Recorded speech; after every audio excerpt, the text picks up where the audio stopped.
Hello,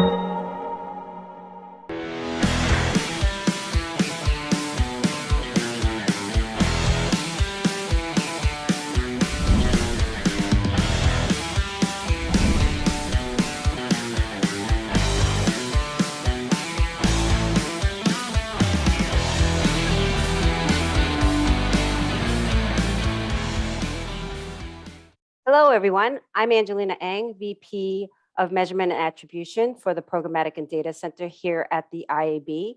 Today, I will be joined by my colleagues, Chris Boutelet, VP of Research and Insights, and Meredith Guinness, Senior Manager of Research and Insights. We have a great session today where we're going to be talking about a new study or a study that we released on February 8th of this year during ALM called The State of Data 2022, The Measurement Dilemma. And in that report, it is about assessing the industry's awareness and readiness for change in measurement and attribution. It is our 5th annual State of Data initiative, and we commissioned Ipsos to help co-create and execute a quantitative and qualitative analysis to examine how some of the changes that we're seeing in the marketplace, especially around privacy legislation, the deprecation of third-party cookies and identifiers, cross-media addressability, and some of the what big tech companies are doing in terms of changing the rules of the game. So let's bring them on. And Chris, why don't you give us a little bit more insight into, why we did the State of Data, what has been the initiative thus far, what the purpose of it has been for the last 5 years. Yeah, the purpose really shifted last year, and that couples really well with this year. In the past, we have done the report. Essentially, the report was about investment into third-party data and the technology that kind of supports the data, leveraging that data and optimizing that data and using it. Last year, with the call by Google to deprecate third-party cookies eventually, we knew that obviously that was a huge pivot that was going to happen in the industry. So we shifted the focus of the report to really be about how well the industry is prepared for the loss of third-party cookies and identities. So we asked folks how for their sense of preparedness, but then we followed up with questions like where we were able to essentially gauge their preparedness. And what we found was that there was an over sense of confidence of being prepared for the loss of third-party cookies and IDs. So this year we had to revisit that again to understand the sense of preparedness, and as well as, again, grade the industry on initiatives that are taking place to be able to thrive in the ecosystem moving forward. But we focus this year closely on measurement because measurement is incredibly important and is the thing that is most severely threatened by the loss of third-party cookies and identities. And what we found was that not enough is being done in measurement, and the IAB has been calling the agencies, brands, publishers, ad tech, and data companies to lean in. On the publishing side, we have done a study on our own the last couple of years 2 years ago with Harvard Business School. And then we know that a study was done last year by McKinsey, where essentially both reported that publishers are subject to losing $10 billion due to the deprecation of third-party cookies and IDs. And that essentially because that tracking data powers the addressability and measurement in open RTB programmatic buying. So that's an additional $10 billion that the publishing side of the industry is subject to lose. Yeah, so let's touch on that a little bit, right? So when we were going through trying to quantify the potential loss, what were some of the data sources that we were able to look to help us calculate that 10 billion, Meredith? Yeah, so, in addition to, the information that Chris shared, which was the data sources from, we worked with Harvard Business School and all these, and McKinsey also found the 10 billion. Another, indicator of this 10 billion happening is actually not even in the programmatic space. Meta recently announced that they expect the impact to be 10 billion to their ad revenue as well, due to the changes that Apple made last year. So we're seeing it kind of across, the publishing side, social, and Angie, I know you and I talk about this a lot. The buy side is certainly going to be dealing with a lot of increased costs. If you think about, the fact that the pool of audiences has shrunk, and I think the latest Flurry data shows that iOS audiences are now at 18% opt-in. So it's about, a fifth of what the audience size used to be. So that's going to drive up costs from a ROAS, a CAC, a CPM, ROI. And I think, we looked at a whole host of different sources, and the increased costs were anywhere from 29 to 200%. So certainly, across the ecosystem, we're going to see increased costs. Yeah, and I want to clarify, we're talking about known audiences, right? So the pool of known audiences is most likely going to go down. And I think that one of the things that we've heard, and kind of it's always been like, I don't think anyone has substantiated it, but in general, most publishers will probably be able to monetize only 20% of their inventory towards their own first-party data, right? So that whole 80% will need to be made up through contextual, through things like topics and Fledge and other means. And when we talk about that CPM, you talked about that CPM increase on behalf of the buyers, publishers probably go, but that's a good thing, right? Yes, absolutely great for the publishers, but I think it's going to be harder and harder for advertisers to identify which publishers that they're actually going to want to participate with, right? So do they have enough first-party data? And I forgot the stat. Do we have the stat in terms of what percentage of publishers feel that they have enough first-party data? Yeah, It's 45, I think. 45% feel that they have enough of that data, which means 55% are not able to leverage, data clean rooms with their brand partners to extend the reach of their brand partners' campaigns. And that is another big threat to the publishing side of the industry. And the question is, even if they do have enough if they have a fair sample size of their audience, what insights can they actually use to create audience segments, right? Absolutely. Yeah, absolutely. And, I think that's why we're also seeing the merger of different publishing companies coming into one, because, there's not only is it about the different types of first party data they have and you can increase the size, but it's also the collection of the assets across. So for example, if you, for example, like the Vox and the Group 9 merger, they have very different types of content. So now when you combine those two companies, you have a ton more data, first party data on consumers, but you also are able to map different types of categories across those consumers. So you have a more fruitful understanding of who all of these readers are. And that is incredibly powerful for brands. And when we talked about programmatic, because that 10 billion for programmatic, $10 billion for Meta, that's 20 billion right there. We haven't even really touched on the rest of social, like TikTok and stuff. I'm just thinking that what we're also seeing is companies like the Trade Desk, right, with OpenPath, focusing on building up direct relationships with publishers to tap into the signals that the publishers can provide and remove the SSPs and the ad exchanges in between. I think that is also a clear indicator that because that is a result of deprecation of third-party cookies. Absolutely. I mean, and that is an absolute move because of the deprecation of third-party cookies.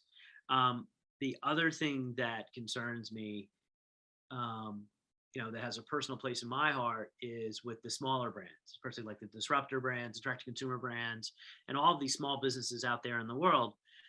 It's incredibly expensive now to buy off of social. Mm-hmm. And, that was the backbone of a lot of their businesses. And now with these costs going up, they're not able to find the addressable audiences that they were able to find before. There's a lot more cost, and they're not able to understand as comprehensively as before how effective their buying was and how effective their campaigns were. So, there's an industry impact, but there's an economic impact that is happening beyond the advertising world that is affecting our overall US economy. And one of the things we also found in our study was around the, well, or at least we've been talking about it, AI and machine learning, right? One of the things I've heard from the community is that they have faith in the companies like Facebook and TikTok and so forth, because they have tons of engineers working for them, that they'll be able to figure out the whole attribution modeling. I'm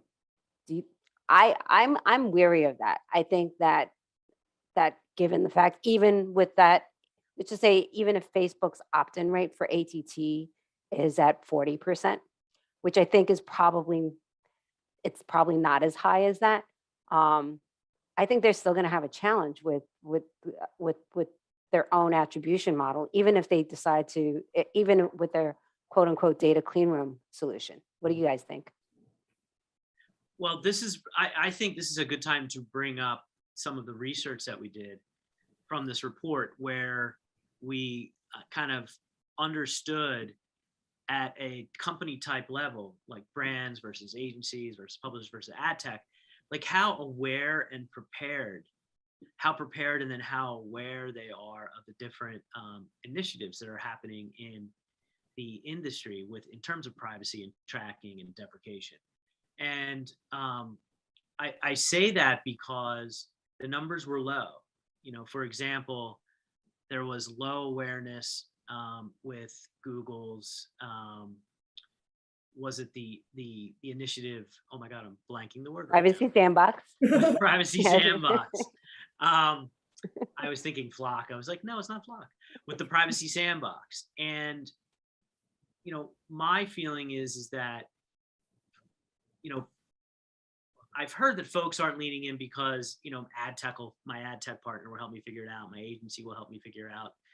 My first reaction is, you don't want other company. Of course, you want to lean on your partners to help you overcome this problem. But at the same time, you want to be able to not put so much, you want to be able to not have as many partners be checking their own homework, right? Like you want to lean in on your own.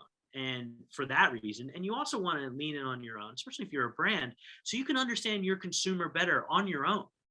So you can become a better brand marketer, which is really what consumers are looking for. If you want a consumer to engage, then you need to create a very true relationship with them. And the only way you can create a true relationship with them is great customer service, if you will. And that means experiences, and that means product. And the best way to do that is from understanding them intimately yourselves. And the data, zero-party data, first-party data, and AI and ML can help you figure those things out.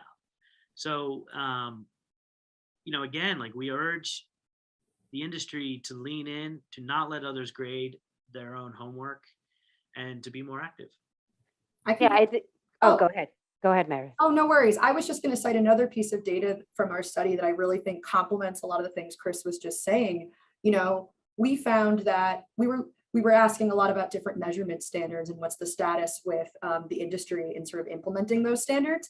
And we found that only 15% of publishers and ad tech companies were implementing the Open Measurement SDK signal checks, which is essentially the enforcement of that Open Measurement SDK signal checks, the diligence behind it, right? So for ad verification and for viewability and transparency, right? Exactly. And in video, and sorry, Mary, video. No, of course. Video, which is the fastest growing and most robust space in digital, and that's where it's falling through. I'm sorry, Meredith. Go ahead. No. That's great, and I was just going to say, to bring it back to what you were saying, which I thought was really, really great, was that, the publishers, it's up to the publishers and ad tech to implement it, but it's also up to the buy side to understand all of this and work with their publishers and ad tech and ask them to and urge them to implement it, because that's how we're all going to work together, and we're all going to, get through this disruption together. So I think it really complements a lot of what you were saying, that we all have to be in this together. Yeah, well, let's dive into that. I have my whole theories and my whole recommendations, right? I think things are what you talked about, the publishers implementing that. Now, the thing is, publishers have to think about two things. One is what are the resources and time that it's going to take me to implement this, and what additional revenue, how is this going to increase revenue? Is it going to increase it by 10, 20, 30? So there's not a lot of quantifiable data out there to give them that perspective. By perhaps even upgrading the VAS 4 they're going to see a flourish of new advertisers, right? That's really hard. Secondly is oftentimes publishers will consider implementing something, but if they're not getting the demand from the buy side Right. and they're not putting pressure on them, then they're not going to adopt it. Look at ad verification viewability. The reason why that was completely adopted by the industry was because the buy side understood the need for it. I think with the stuff that we have today that exists, it's a lot more. I don't think they're fully aware of the capabilities and what's available. I agree. And that's where, the IAB, that's why the industry keeps hearing from us so much. Like, we just try to raise awareness as much as we possibly can. That's our job. But at the same time, we need our members to lean in, and they are leaning in, and a lot is being done. And we found in the research, and Meredith, you got to keep me honest here on some of these figures. We saw a lot of movement in the past year in terms of trying to solve this problem. But where we saw flatness year over year in movement was in the leveraging of first party data, the leveraging of AI and machine learning. And there was one other thing that was flat or went down year over year. And what was that, Meredith? It was the changing in your approach to measurement. Right. So Okay, that's, so that just let's puts the ball on the tee for Angelina. so wait. So which totally baffled me, right? How, with all the identity solutions out there that's going, right? We've got, I'm not going to name them, but there's so many solutions that have proliferated over the last couple of months, within the past year and a half. Why are companies, I don't understand why first party data, the growth of first party data hasn't really increased. And for them to say that they haven't changed their approach to measurement also baffled me, because I think you had to for Apple OS, right, and all the changes that were happening there. Well, what's interesting, and you mentioned this yesterday in the Research Council meeting, and you said when we went over this data with the Research Council, you had mentioned specifically that this study was done before Android made their announcement, where they would be, right? So now it's on both major mobile operating systems. I bet if we asked that measurement question again, that folks would be doing more. The other thing is, I think there was a little bit of taking a foot off the gas when Google delayed their announcement regarding the privacy sandbox and the third-party cookies. But I do want to say that the industry, across the different types of companies, there was some movement over the past year. But those three key areas, in terms of the percent of initiatives being done across those three key areas not moving, is a little concerning. Yeah, I mean, the awareness of privacy sandbox was relatively high among the ad tech people that responded, which totally makes sense, right? Of course, that's their bread and butter. Right, that's their bread and butter. I will say that, just and I'm not calling specific companies out, but I'm calling out the ad tech industry. Not enough of them that I think should be at the table in those W3C conversations are there. So those include other ad servers, other ad verification companies. Most of you definitely see a lot of more ad networkish or programmatic platforms there, but I think this is going to affect everyone in the ecosystem. And if only ad tech companies were a bit more truthful about, like, hey, here are the changes. These are the areas that won't affect us. Here are the areas that will affect us. Let's work together with our clients, customers, brands, publishers, and really kind of break it down and figure out, are there existing solutions that they have that can possibly alleviate some of the changes that are going to happen? I think those conversations aren't really happening. So Ange, I'm going to put you on the spot. Why do you think that not as many ad tech vendors are stepping in on those conversations? Well, they don't want to, I think they don't want to seem not well prepared in front of their clients. So they've got things covered, don't worry. But I think that the ones that are actually going to say, hey, you know what? There might be something here that we need to focus on, and we need your collaboration to better understand, like if this was to go away, what would happen? And share that feedback back out to the community, either at Tech Lab or within IAB, to the Center of Excellence, to the Research Council, or within the W3C forum. Got it. So let's get down to, we've been talking, let's get down to brass tacks. Like, and you're the expert in the measurement space. You've been in this industry for a long time. You have a lot of expertise. You've worked on the brand side. You have a ton of ad tech expertise, tracking and measurement. What would be your like 3 key recommendations across the industry to like in the next couple months? Well, one, I think, well, since we're talking about measurement, and companies are going to need to rethink the way that they look at digital data, or across Chrome, across Android, across Apple, and across Microsoft, as well as CTV, OTT, and any other digital channels.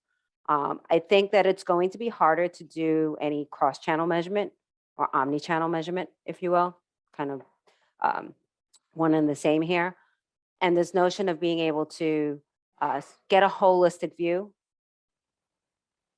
is, I think, going to be challenging.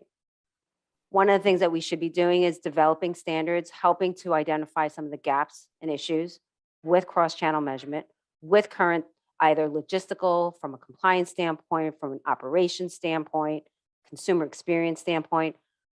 We should be figuring out a way to provide consumers with an understanding of what the value proposition is for sharing their first-party data, then figuring out how to use that possible first-party data for measurement purposes, right? And then from a compliance standpoint, understand the impact that some of these regulations will have on the data that we're going to collect, and then assume aggregate data, assume lost signals, assume a predominantly post-click environment, and yet still how to bring all that data together. I think there's no one size fits all. And so I think we're going to have to break those components down. Got it. Meredith, what do you think? No, I think that all makes sense. Angie, one of the things you said too was talking about all the different regulations and updates and legislation. And I think it's really important that to note and acknowledge among the industry that that's ever evolving and that's ever changing. And I think it's important for the industry to get involved now, to be part of, and Chris, I think you're a big proponent of this, like getting involved in terms of the iterative process now, right? Like being a part of it now so you can help when the next round comes along. So I think it's about, working together. It's a long-term plan, and we all got to work together now to make each little baby step and all the different standards that Angie was talking about. Yeah, and we have like our legal affairs and compliance team has a public policy team with tons of webinars and papers that they're constantly rolling out, and really focus on making sure that our member voices are being heard at the Hill. I think it's such an important initiative because it will be a game changer. But anyway, listen, it is time. We could talk about this all day. and I love talking to you too about this. We talk about this every day, but it's always so exciting to really get into the juices and figure out how we're going to move. But thank you to the both of you. Of You course. are awesome. Thank you. The feeling's mutual.